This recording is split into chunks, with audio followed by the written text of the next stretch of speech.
The first thing I noticed when I walked down the aisle wasn't the music or my soon-to-be spouse's smile. It was the two empty chairs in the front row. My parents' seats, reserved with name cards, untouched, glaringly visible. Everyone saw it. Some guests whispered. Others pretended not to notice. My aunt leaned toward me earlier that morning, trying to soften the blow. They said they needed a break. They're in Big Sur for the week. A little vacation. A vacation. On my wedding day. I smiled politely, but inside something cracked. My parents had always been self-involved, I suppose. They missed my graduation for a yoga retreat, my first art exhibit, because traffic was bad. Still, I believed that my wedding would be different, that they'd show up not out of duty, but love. But as I stood there exchanging vows, I saw those empty seats like ghosts in the crowd. And I realized they weren't coming. They never were. I made it through the ceremony, the photos, the dinner, all with a strange calm. Everyone kept apologizing on their behalf. They must have had a good reason, someone said. I nodded, but deep down, I knew. Their absence was their message. They didn't think I mattered enough. That night, while guests danced under string lights, I stepped away to a quiet corner, phone in hand. Their social media feed confirmed it. Smiling pictures of them in Big Sur, captioned, "Finally some peace." I stared at the screen for a long time. Then I smiled, not bitterly, not sadly, just a slow, steady realization forming in my chest. They thought they'd taught me independence by neglect. But this time, I was going to teach them something. They skipped my wedding for a trip, but what I was about to do would make sure they'd never forget it. The next morning after my wedding, I woke up to sunlight cutting through the curtains and silence, so complete it almost echoed. The celebration was over. The laughter, the music, the vows, all done. But the two empty chairs still lingered in my mind like uninvited guests. My parents hadn't even called. Not a message. Not a single word. Just more photos of cliffs, waves, and smiles captioned with reconnecting with nature. I sat at the kitchen table staring at the phone, scrolling through their pictures one more time. Each image felt like proof of how easily they had erased me from their priorities. For years, I had tried to earn their approval, good grades, promotions, polite smiles at family dinners. Nothing ever seemed enough. But something inside me shifted that morning. I wasn't sad anymore. I was done chasing. 3 days later, I drafted a message, not out of anger, but clarity. Mom, Dad, the wedding was beautiful. We missed you. But don't worry, I understand. Big Sur is hard to pass up. By the way, I wanted to tell you something important, but since you were busy, I'll just share it here. We've bought a new house.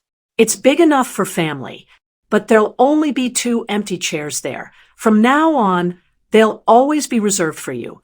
You can visit anytime. Just know that this time, I won't be waiting. I hit send. No response that day. None the next either. Then, on the 3rd evening, I got a call from Mom. I almost didn't answer, but curiosity won. Her voice was trembling.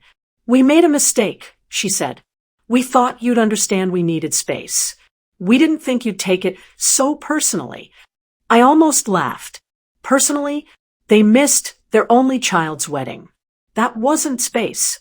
That was abandonment disguised as self-care. "I understand," I said evenly. "You chose peace over presence. I chose presence over approval. We both made our choices." There was silence. I could hear Dad in the background, whispering something, probably telling her to hang up, but she stayed on the line. "Your aunt sent us pictures," she said quietly. "You looked happy." I replied, even with the empty chairs. That silence again, this time heavier. Then she said something I didn't expect. "We're coming home early. We want to see you." But I didn't agree right away. I wanted them to feel the distance they had created. So I said gently, "Let's talk after the honeymoon. Maybe by then, we'll both know what family really means." For a moment, I thought she'd argue, but she just whispered, "Okay." A week later, my new spouse and I came back from our short honeymoon. I opened my laptop to find dozens of unread messages. My parents had posted again, but this time, the captions were different. The photos weren't of the beach or sunsets. They were of my wedding shared by relatives. Their comments underneath said everything. We missed the most important day of our child's life. For the first time in years, they looked small to me. Not as parents, but as people, flawed, selfish, scared. And somehow, that realization made forgiveness easier. Still, forgiveness didn't mean return. I started focusing on my new life.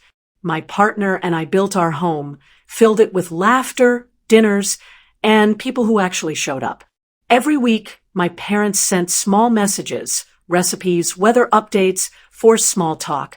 I responded kindly, but kept distance. Then one day, they called again. This time, Dad spoke first. "We were wrong," he said, his voice breaking. "We thought you'd always wait for us to show up. We thought you'd always need us. But seeing you move on, without us, that's what finally taught us what family means." I didn't say much. I just listened. And when he finished, I said, "You didn't lose me because you missed my wedding. You lost me the moment you stopped showing up when it mattered." He didn't argue. He just whispered, "We know." That night, I sat on the porch of our new house, watching the lights flicker through the windows. The 2 empty chairs on our patio were exactly as I'd said in my message. Untouched, symbolic, waiting. But they didn't ache anymore. They reminded me of boundaries, of growth, of lessons learned the hard way. It wasn't revenge. It wasn't cruelty. It was clarity.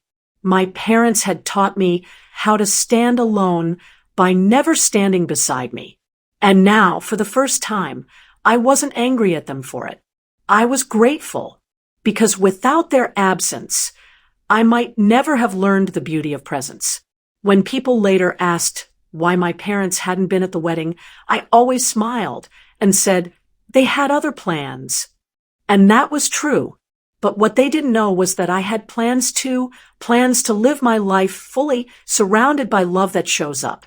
Because family isn't who's invited to your wedding. It's who actually takes their seat. Months later, my parents showed up at my door. No grand gestures, just 2 quiet, older faces carrying guilt heavier than any suitcase. Mom's eyes were red. Dad's voice cracked when he said, "We missed more than your wedding. We missed you." I didn't speak right away. I simply pointed toward the porch, where 2 chairs waited under the fading sun. "Those were always yours," I said softly. They sat, tears falling, silence doing what words never could. For the first time, I didn't need an apology. I'd already moved on. That evening, as we sat together, I realized something. Sometimes regret isn't punishment. It's awakening. They finally showed up. Maybe late, but real. And for me, that was enough. If you've ever been overlooked or underestimated by the people who were supposed to love you most, don't let it define you. Build your own peace, your own success, your own story. And when they finally see your worth, smile, because you already knew it all along.